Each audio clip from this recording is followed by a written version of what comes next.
Today we're going to be talking about the SIU Special Investigations Unit report into PPE. And I'm saying this at this point that we are going to have a procurement focus. So it's not to necessarily look into why it is that suppliers overinflated prices, but we really want to try and just take a procurement focus on this and see what it is that we can learn as procurement professionals through this process. And just to kick off, that's the summary from the report. The report is 700 and something pages. It's a very, very long report. There are subsequent reports that have been coming out as well, which give updates on various other cases. And you'll see that that what they've done here is just listed in summary the total number of service providers that they have involved in some way in the investigation, and the number of contracts that they've looked at. So certainly very significant in terms of numbers. And then in terms of the actual value, 14.3 billion rands worth of contracts. And they finalized just R1 billion less of that. So certainly a very significant chunk of the work has been done already. Now, the outcomes of the report are summarized on this particular table that exists in the final report, and it's the number of matters that have been enrolled. So these are the outcomes of the investigation, the number of matters that are enrolled at a special tribunal, and we'll talk about this tribunal shortly. The value of the matters enrolled at that tribunal, the number of referrals made for disciplinary action against officials. We're not going to get into this today, but there certainly have been, and by the looks of it in the report, most of those disciplinary actions against officials have taken place, or the officials have left the institution concerned. The number of referrals made to the relevant prosecuting authority, and here it's the National Prosecuting Authority. I haven't seen any other prosecuting authority, but there's been 386 referrals to the NPA. Number of referrals for executive action to a minister, number of referrals made for administrative action, which includes blacklisting. And I think this is one of the areas that we should focus on today is this issue of blacklisting that's been raised in the report. On a discussion that was held yesterday on corruption, there was a statement made that there are thousands of people that were identified, thousands of companies that were identified in the SIU's report, and no one has been blacklisted. I don't know why that's the case, and it's something for us to explore. The rand value of potential cash or assets to be recovered, the rand value of actual cash already recovered, 34 million, the value of potential losses prevented, 114 million, and contracts set aside, 170 million. So I think this is important for us as SCM practitioners to just recognize that there are a number of outcomes that have been made. So people have said, and I think I've heard it on this platform as well, there's no contracts that have been set aside. Well, there's 170 million rands worth of contracts that have already been set aside on this. So, but let's have a look at the special tribunal aspects and the administrative action aspects as well as the NPA. So we'll certainly do that. And then, but before we get there, I've got some observations, but I've just got a message coming in now.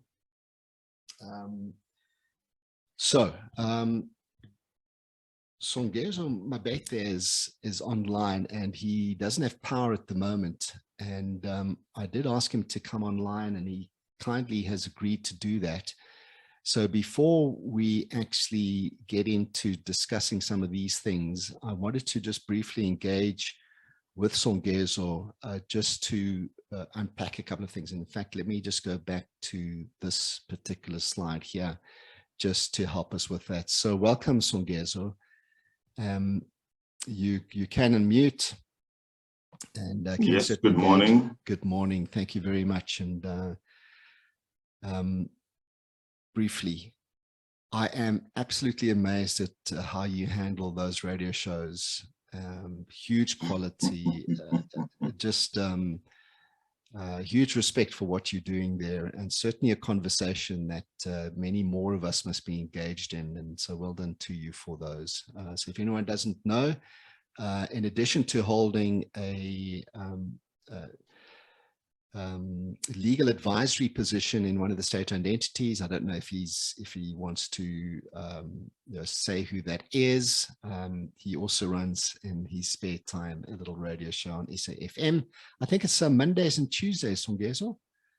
Mondays and Tuesdays, 20 hours until 20:45. I mean 21:45. Yeah, 21:45, just before, and there's a little radio show just before there.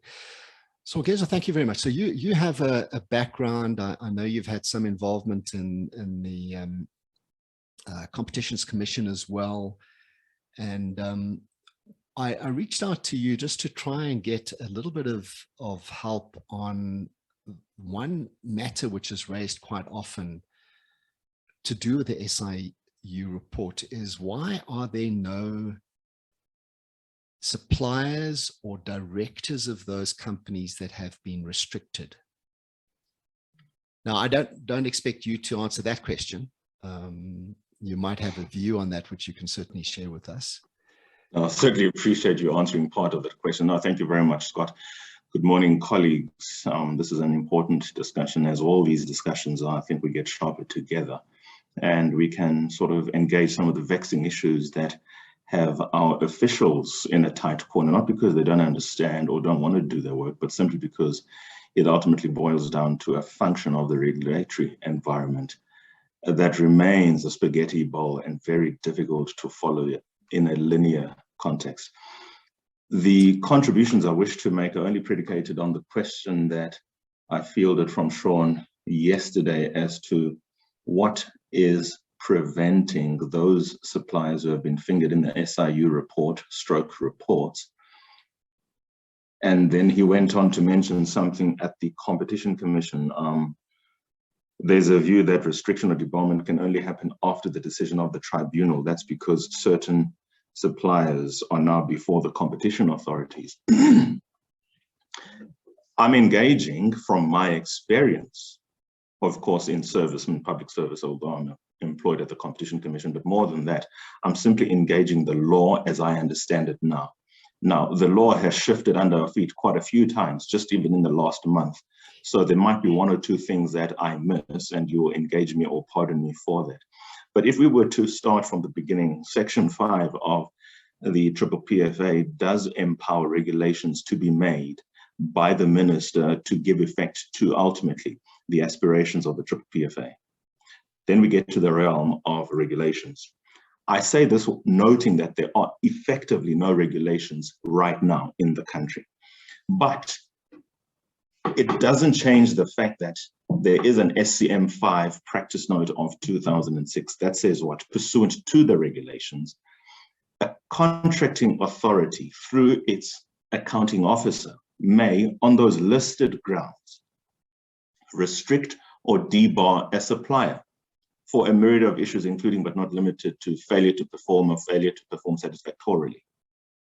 It is at that point that the contracting authority's accounting officer may make the decision to bar or restrict a supplier.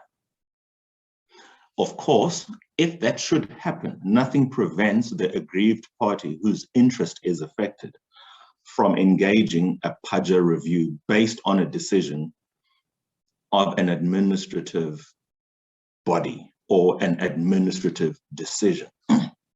That's a high court process. Everybody's quite aware as to that. This question in relation to the competition authorities is a peculiar one in that it is seldom contemplated in the enterprise of administrative law, because the Competition Commission, together with the tribunal and the CAE, their competency, mandate, and or jurisdiction stems from or flows from the Competition Act and nothing else. Now, to the extent that these persons, let's call them suppliers because that's what they were in the procurement space, these persons have now questions that they need to field or are under investigation. That investigation, at any rate, amounts to nothing more than an impugned action on their part on the basis of competitive or anti-competitive behavior. That's the narrow question that the competition authorities can look at. They cannot look at anything extrinsic to the powers they've been expressly given in the Competition Act. So whatever the SIU report says, which then triggers, if you like, the mandate of the competition authorities, it doesn't and cannot usurp the regulatory framework that pertains to public procurement, from the Constitution to the enabling legislation and the applicable regulations as they were pertaining at the time, together with the instruction notes. And what does the procurement regulation say? It says, at the time at which a contracting authority, through its accounting officer, is of the view that this particular supplier has flouted and or not performed satisfactorily, he or she or it may summarily be restricted or debarred. Now, I don't see why it is in any way relevant to engage the suspension of that power pending the outcomes and finalization of anything that is happening in the competition space. That is a separate impugned action, limited and viewed only through and for the perspectives of competition law, anti-competitive behavior. So there is nothing stopping, to answer your question, and I needed to give that background and preface, there is nothing stopping a contracting authority through its accounting officer from summarily restricting or debarring a supplier, as is contained in the SCM policy pursuant, in the SCM practice note pursuant to the regulations as they were pertaining at the time. I leave it there for now, just in case I might either have lost people or I might have lost myself in my views, and then we can spar even on these narrow issues that I've raised so far. Sure. So if for example, there was a case that was found at the SIU, and that concluded by saying that the supplier concerned overinflated their prices, and then referred that particular case to the Competition Commission. Yes. Which I think it was the tribunal, referred that to the tribunal. The fact that the SIU report has already determined that they have, I think it's potentially overinflated their prices. It's at that point that the accounting authority and accounting officer needs to make the decision as to whether they start restricting or not. That certainly adds to the point. It's not necessarily the trigger point. The trigger point is at the point where the accounting authority is of that view. Now, they might augment their view through the SIU, which is very well. It just becomes a more an aggravating circumstance as opposed to mitigating in this context. But the SIU doesn't make the decision to debar. And nothing that the SIU can do or say will take away that power that rests with the contracting authority and its accounting officer. So the fact that there is a report simply augments the perspective or the case or the point that has been made by the contracting authority and its accounting officer. It is completely separate and irrelevant what happens beyond that, be it in the High Court for a PAJA review or an High Court application for recovery, and then that would be a civil claim, or the triggering of the competition dynamics associated with the procurement, as is now the case. That's a separate point altogether, because what it means is we would never get to a point where we can restrict supplies, certainly restrict supplies in the time at which they should be restricted, if it was always contingent on the decision or an award of an external body, which is, in any event is not contemplated in the regulations and or the practice note. It doesn't say pending the finalization of that decision or that dispute, either in the High Court or the competition authorities. That is not found in any space or in nowhere in the regulatory framework. In this particular case as well, it's not just the Competition Commission or Tribunal which is relevant here, but there's also a special tribunal that is being put together where cases refer to that special tribunal and they then argue the case at that time, which I understand is the equivalent of a high court in this context. I just hearing from some practitioners their view of saying, but Sean, why should we start the process of restricting them if they have not yet been found guilty? If there is still a tribunal process that must take place. Let's that's the that SCM practice note doesn't require all of that burden of proof. It doesn't require those processes. That's why, I mean, that's the short answer to that question. That's why. Have you got any thoughts on what the consequence might be, or who it might be that might look at this now and say, this practice note exists around restricting and debarring. There's a new one, by the way, that Songezo, that actually came out, was effective 1st of April, which spells out a process that eventually has a report going through to National Treasury, and National Treasury then consider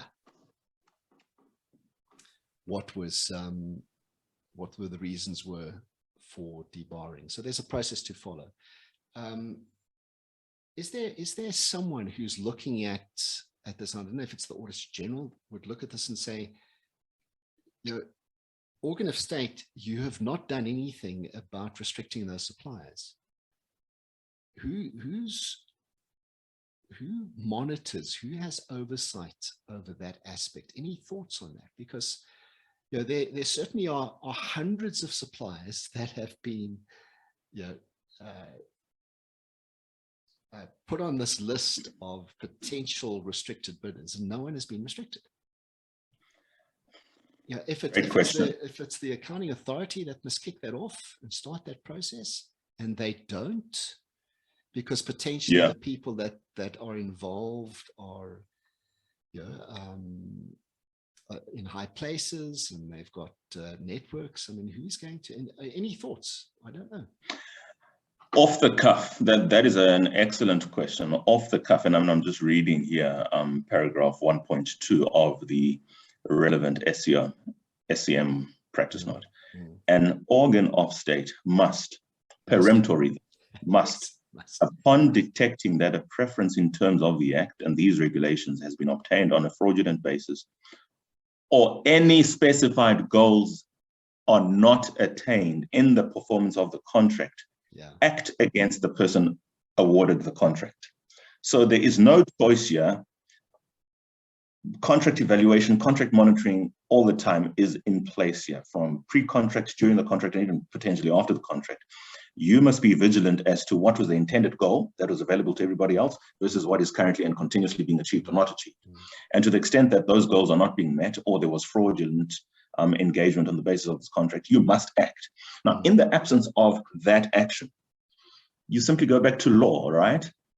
To act is to either do something, commit something, or to omit to do something, which is an obligation. So anybody who's affected, therefore, by that administrative decision, indecision becomes a decision in that case. Anybody who's affected by that. So I'm a supplier who's of the view that, open close quote, am in the good books of the public procurement system. I'm adversely affected in competing with Sean Scott, who, by all accounts, should be restricted. I am affected by that. I can institute a PAJA review.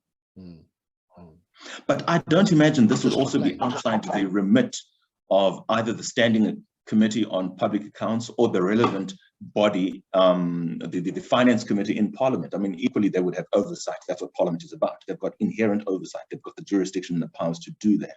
But outside that, in the litigious sense, or in the domain of procurement as it happens in the public procurement enterprise, I, as an affected party, on the basis of an administrative decision that has adverse consequence for me, may then institute that action on the basis of an organ of state failing to act where there is an inherent responsibility to act. Fantastic. Inherent obligation, perhaps, not responsibility. Obligation is the word I should use. Yeah. Must was the word.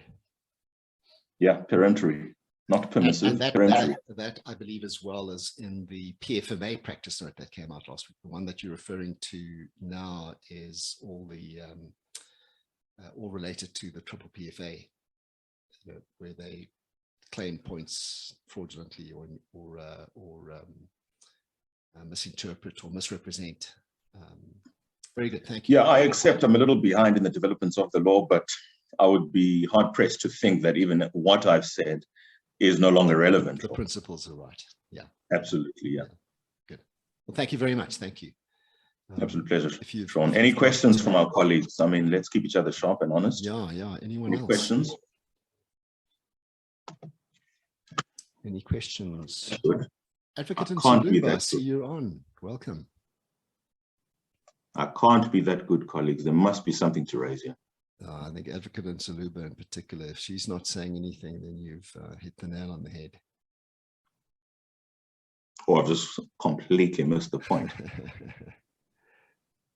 Let's see, somebody has raised their name. Hey, Raisibe, welcome.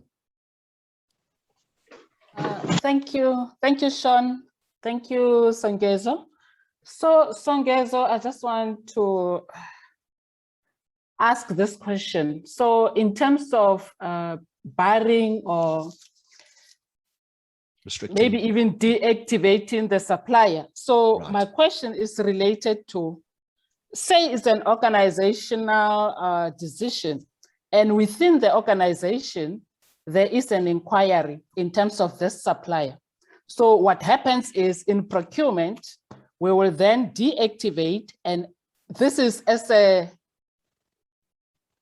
control, minimizing the risks so that we don't continue with transactions while there is an inquiry. And then between procurement and legal, there is now a conflict. Legal is saying, procurement, you can't bar this company before the matter is finalized. And then I'm saying, I don't need to wait for the matter to be finalized. If legal finalize the matter and we find out that there is nothing untoward towards the supplier, then we can reactivate. But for me, it's always, because this has been reported and there is an investigation, I need to take an action. So I don't know. I just want to pick your brains there, colleagues. Thank you. Good, Raisibe. I wonder which entity this is, but don't now start. I really don't want to be fighting with any entity. It is an important point that has come up often. It is an incredibly important point. Look, the decision of the contracting authority is the decision of the contracting authority. I start there because I want to work backwards just slightly. How it comes to that decision, that's an internal control process. That's an internal matter that doesn't really warrant me unless and until the decision itself and how it was arrived at has adverse consequence for me, if that makes any sense. So to the extent that there is a dispute between legal and finance, legal looking at the law, finance looking at the, let me say, SCN aspect of it, and there's that inherent conflict, I think that's part of the decision-making process. They can't be two separate decisions from one authority. That's how they come to the decision. And at the point or at the time at which you make the decision, and the decision is communicated to the party who will be adversely affected by it, at that point, you are bound. So if you are of the view we should probably restrict this supplier and you have not communicated it to that supplier because you haven't come to that decision or whatever reason has not satisfied legal, that supplier has not been restricted until that supplier has been restricted. Now, I'm probably not answering your question, but what I am trying to ensure that you get from my response is any internal engagements as to come to a decision against or for a supplier is an internal control mechanism. And that is something which, if it is found to be unreasonable, can be ventilated in open court, which will then affect the rationality or the reasonability of the decision itself. But you can't be hamstrung to engage rigorously, even internally for that matter, on how to come to a decision. Raisibe, does that engage your question in any way? It does. And then I have a follow-up question. Now, on the same matter, who then is going to communicate this to the supplier? Okay, let me put a bit of a background now. The matter is handled by legal. Now, between legal and procurement, who's going to communicate this to the supplier? Accounting officer. It's not legal. It's the accounting officer. The accounting officer is the institution. Okay, okay. I think it answers my question. Yeah. Thank you. What I see there also, I mean, there is this process where you've got to approach the supplier and ask them to respond in terms of why it is that they should not be restricted. Correct. You give them an opportunity to make representations. Yeah. Are you talking about this before that step or after that step? No, before that step. Before that step. Okay. Yes, Okay, that's so why you I'm say, happy. I'm yeah, happy. and then legal would then start the process to engage with them. That's actually a very good point there, Sean. Nothing prevents the accounting authority. Let's say it comes to the tentative finding that Scott Pty Ltd should be restricted. There's nothing preventing the accounting authority, whoever the representative is, from writing to Scott Pty Ltd and saying, on the basis of A, B, and C, we are of the view that we should restrict you. That's right. Make representations to us as to why we should not. Yeah. Nothing prevents the accounting authority from engaging even in that. Yeah. As long as when it comes to the decision, it is content that that decision-making process can be ventilated in open court and the reasons upon which it makes that decision, it will satisfy. And what is the burden of proof in such an administrative decision? Could another person in this situation that it finds itself in, as you did, with the same set of facts, reasonably come to the same conclusion? If the answer to that question is yes, then that's an administrative decision. Look at Barnard, look at Solidarity on behalf of Barnard. That's a proper constitutional precedent. Moseneke DCJ wrote that on administrative decisions. Very good, thank you, Songezo. So it's an employment dispute, but I mean the principle remains the same. Yeah. Tundi, I saw your hand was raised. Good morning, Sean. Good morning, colleagues. Good morning. Sean, as I'm listening on this issue of restriction, we have two lists, databases, database of restricted suppliers and database of tender defaulters. Just say that again, Tundi, and I'll repeat for you. It's very soft. Okay, sorry. We have two databases, database of restricted suppliers and database of tender defaulters. Got you. And database of tender defaulters is whereby the court has actually prescribed that this person, blah, blah, blah, and then they will list that person. Correct. And then you have a database of restricted suppliers. And this is where it's very tricky, because now it is the accounting officers who actually have to do that, right? And now, coming to the issue of the SIU in particular, now we have I remember on the case of Department of Education for the fumigation of schools, whereby these companies were arguing to say, you have your rules, you contravened with your rules, now you want to punish us on the basis of your own contravention. Whereas when you're supposed to be listing me on the database of restricted suppliers, it's on the basis of lack of performance, of which this is not the case because we have delivered a service, or on the basis of some suspicion of foreign corruption. And now when we talk about suspicion of foreign corruption, now it will have to be proven at some point for you then to be able to say, I'm listed there. And now this is where then and this is why I need the legal minds to actually help, especially pertaining to the matter of the SIU. Because that's exactly what the suppliers for education, they raise. And there's a matter of inflating the price. Now, inflating the price, when you go to the Competition Commission, they come and say, no, you've inflated the price, then will be a fine and whatever. That is one penalty that the Competition Commission will give a company. Now, when you now find this company, when you list them, isn't it a double penalty now? And again, when you go back to National Treasury, what authority does National Treasury come to make a determination and say, this is a market price? Which body can we confidently say National Treasury is a legislated body to come and say, this is the price that you're going to put out there in the market, and therefore, if you then go above this price, there will be some penalty of some sort. because these were the conversations that were coming up in the court with these companies to say, okay, you're saying a mask is 25 rand, and now I charge you 30 rand. You had a choice not to take my price. Why did you take it? You took my price and then you pay it, and then you want to come back and penalize me and accuse me of all sorts of things. And this is where I think maybe if the legal people can actually maybe clarify, because I think that's where the challenge is now for these companies not reflecting anyway. And now the very same companies that have been implicated, these companies are responding to tenders currently or whatever quotation it may be in any organ of state. Now, would it be correct or fair to that organ of state, I mean to the company, to be disqualified by that particular organ of state because there's a matter that is sub judice? Thank you. Talking about excessive pricing here. Section 8 of the Competition Act reads, it is prohibited for a dominant firm to charge an excessive price to the detriment of consumers. Now, anything to do with excessive pricing in the normal course is the province of the Competition Authority. But in this instance, we're dealing with an organ of state that wants particular services done, and particular service providers compete, among other things, on the basis of price. Yes, you are right. The contracting authority has a choice to accept or not to accept a particular price.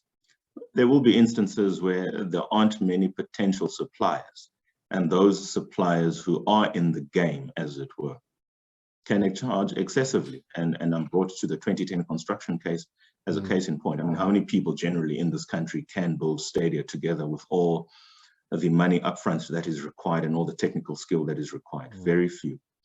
In that instance, there rests absolutely still an obligation on the part of the contracting authority to raise the flag. At what point do they raise the flag, or on what basis? That triggers the value of research and development in any contract. You see, the question really reinforces what procurement is all about. What are the principles? Fairness, equity, transparency, cost effectiveness, and competitiveness. You will only know that, among other things, if you engage in research and development. That's why you will know that I cannot be buying a mask for 40 bucks when I know it is generally available for anything between per mask R2.50 to R6. That's because your market research and related development tells you that. So it should be an automatic red flag if one mask is going to be selling for 30 Rand. And I think to that extent, to come to the decision, sorry, Sean, to restrict a supplier or to want to restrict a supplier, there is prima facie evidence to suggest that this is excessive pricing against what we know to be effectively the market price for such units. I just wanted to raise some of the complications. Can I ask a follow-up, Sean? Go ahead, Thandi. On the argument that is, oh gosh, I'm so, Songezo, I almost said your Sanele, sorry. Yes. What glad you didn't say that. What Songezo is raising about your research and all of that, your market analysis and industry, whatever, to get to a sense of the price. You are in the middle of a disaster. Yeah. You are in the middle of a disaster. Now, at what point do you do that? And this is, I think, one thing that we all appreciate is that nobody had ever experienced what COVID brought to us, but obviously lessons supposed to come out of it. So now you are in the middle of a disaster. In an ordinary setup, you can definitely use all those researchers. Now you're in the middle of disaster. National Treasury, who happens to be the purse holder of this country, all of a sudden now they're experts in the fabric industry, and to tell us that this mask is 25 Rand. Yeah. Then how do we kind of, as a service provider, how do I say this is fair? You know, what is the National Treasury used to actually make that determination? You are absolutely right. There are certain questions that cannot be immediately available. So let me just pretend for a moment here I am the service provider. No, sorry, not service provider, the contracting authority. Case in point now, KZN floods. We need to dispatch people to go and offer these basic services. We don't have time to be engaging in R&D, and we probably don't have time to be waiting 10 days for that. We want this, and we want this now. And we find out during the course of the rollout of the procurement or the emergency service or after the fact, we were seriously done in for the prices. At that point, nothing prevents the contracting authority from hauling in, whatever hauling in means, that supplier who has inflated the prices, because equally the responsibility of the supplier is Section 217, fairness, equity, transparency, cost-effective, and competitive. That's just not a function of the buyer, that's a function of public procurement and everybody who binds oneself to the public procurement enterprise. So after the fact, that may be reviewed for the recovery of civil damages because this was overinflated, and to the extent that it's a competition issue, there's nothing preventing the contracting authority from being a complainant before the commission, precisely on that basis. And so the loss will lie where it falls. It's not simply enough to absolve oneself of the responsibility to engage in a fair, equitable, transparent, cost-effective, and competitive manner on the part of the supplier to simply say, you accepted my price. I don't think so, but again, I accept that this is something I've not dealt with in practice. I'm simply understanding it from my polluted or engaged view from a competition perspective, and yet equally of my reading of public procurement legislation and the related instruments that regulate it. Songezo, I imagine the competition tribunal's process to answer these questions is going to be quite a tough one. I'm thinking of one of the cases where there were about 30, maybe even 50 suppliers who all supplied at a very higher price than what National Treasury had issued. And so the issue about the dominant firm question is going to be a tough one. There's 30 companies in Free State that supplied at that supposedly overinflated price.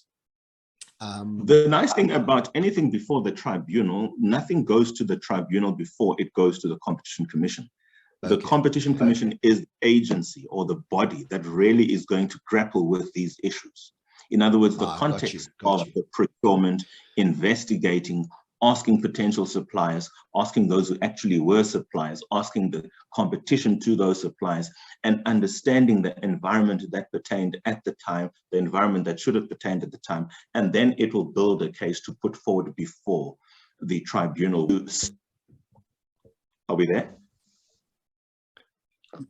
You are, and I could hear you. Thank you. Very well.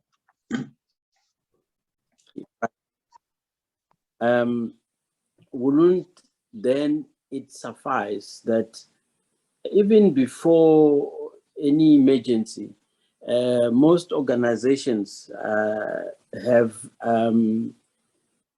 they put down proper audited general procedure of emergencies from SCM perspective, from authorizations all the way to post emergency.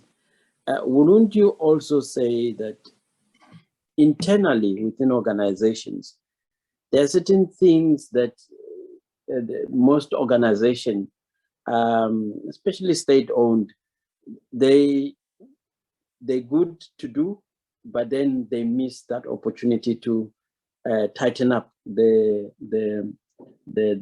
rope in terms of their own process and procedures, especially for emergencies.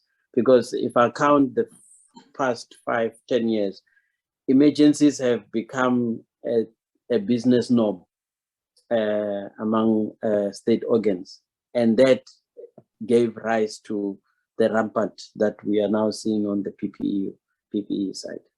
Thanks, Emerson. Thanks. I think to an extent you've offered a response to the question, and I'm reluctant to sort of engage as an activist or somebody who, if you like, puts on the public hat, a member of the public hat, because I think a lot of the problems do come from within the organization as from the suppliers. I restrict my response to that by simply saying there always rests an obligation for the system, the public procurement system, and the buyer being the contracting authority in this instance, to always have that fidelity to the rule of law, that fidelity to what state resources are all about. It's making sure that they are distributed in as efficient a manner as possible, and Section 217 is instructive in that regard. And all the many instruments that come from National Treasury and all the bodies that are now having an interest, if you will, in public procurement. So absolutely, there can never be a time where the contracting authority does not look to better its systems.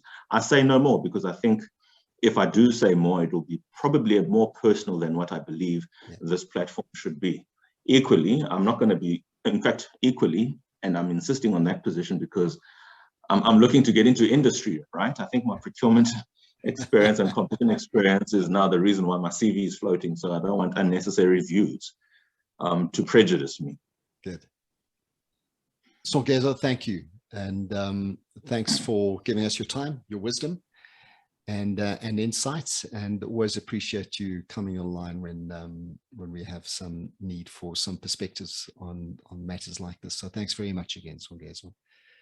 What I will do, Sean, is distribute to you something from the Competition Commission and a press release of 18 November 2020, where the Competition Appeal Court confirmed face mask supplier was guilty of excessive pricing. And I think certainly from a competition perspective, you can understand a bit better what excessive pricing is, even though we couldn't, or the authority that was procuring these face masks couldn't come to that decision at the time of the procurement. Certainly after the fact, you can still engage the question of what is excessive pricing and what was reasonable in all the circumstances that pertained at the time.